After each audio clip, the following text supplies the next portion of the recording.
Alistair is the first, we've heard the first IVF baby boy.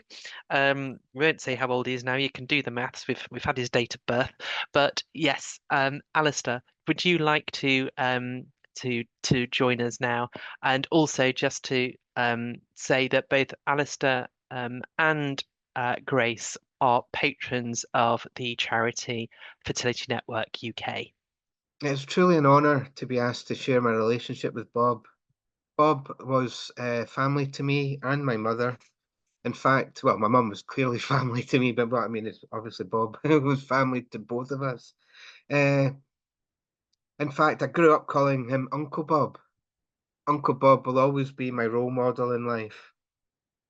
I'm going to start with how I feel Bob has helped shape my own being as a person. I believe Bob helped to show me that kindness, morality, respect, and dignity are the pillars to being a decent person in this world. Bob wasn't just a scientist, he was a humanist who believed in looking out for other people. Kindness and showing respect to other people cost nothing, and Bob, along with my mother, most certainly passed that on to me. Bob had to face huge hurdles in proving to the world he had an idea that was to become a reality. He couldn't get the funding he required, and he had plenty of animosity directed towards him from his peers and others, continually putting him down as mad. That did not put Bob or Patrick and Jean off to strive to meet their goal. Bob showed me that having strength through adversity will always keep you on the right path when you know your beliefs to be true. In my own life, this has certainly been put to the test recently, but I often thought of Bob's strength, which kept me going. During my teens was a very nice time. Was a nice time with fond memories of Bob. My mum and I were invited to Oldham, as my mum said earlier, to be guests following the opening of a new maternity unit and to unveil a plaque with Patrick's daughter Sally in celebration of the pioneering IVF work that had been carried out in Kershaw's Hospital, a short distance away, by Bob, Patrick, and Jean. Bob was there too, and it had been the first time I'd seen him for a good few years. It was a wonderful day. Bob took pleasure in giving Mum and I a tour of Oldham in his Merc and took great pride in showing me his fabulous air conditioning system. This was the back windows fully wound down, blowing me about in the back seats. This was a charismatic and fun Bob that people got to love and admire. Thankfully, from that moment into my adult life, I got to see Bob more frequently.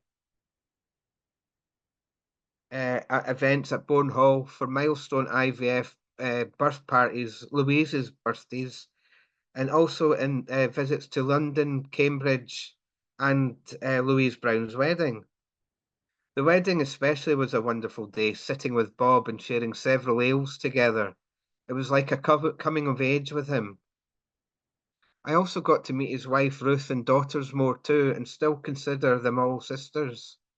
They were all just a lovely family. Bob always took a great interest in my development growing up, and he listened so intently when I told him how my studies at Aberdeen University for my electrical and electronic engineering degree was going, and also when I started my career with the Royal Fleet Auxiliary as a systems engineer. In London, when we met Bob at a symposium, we had been very kindly invited to. Like today, Mum and I had been asked to say a few words about IVF and the pioneers. I was very nervous as a 26-year-old as I stood on the stage in front of hundreds of eminent scientists and medical professionals giving this speech. I remember glancing over at Bob, and he smiled at me and looked so proud of me. That settled my nerves. After the symposium ended, Bob was very keen to spend the evening with Mum and I. In true Bob fashion, this involved going to a pub. A lovely old London tavern it was too, nearby his Liverpool Street station.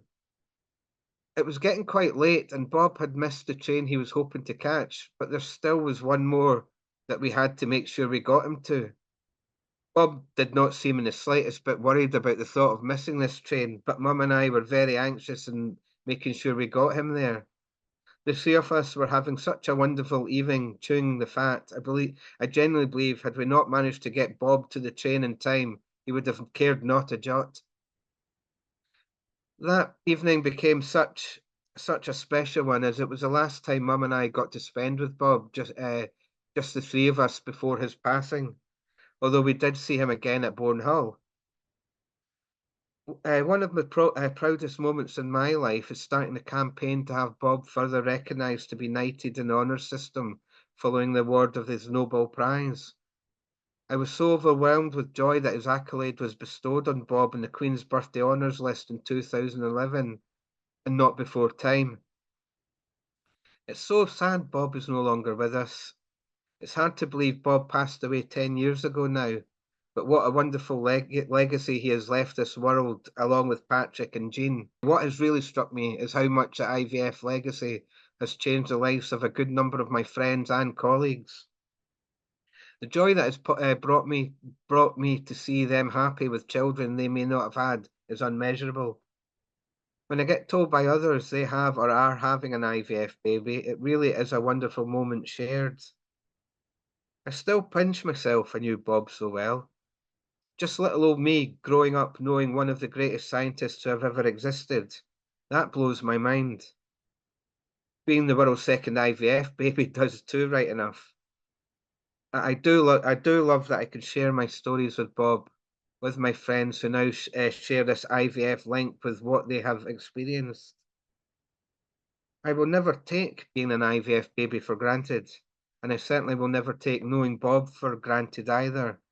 And I do truly feel blessed and honoured being looked at as an ambassador in ensuring Bob's legacy and memory will always be remembered. Bob will forever be my hero.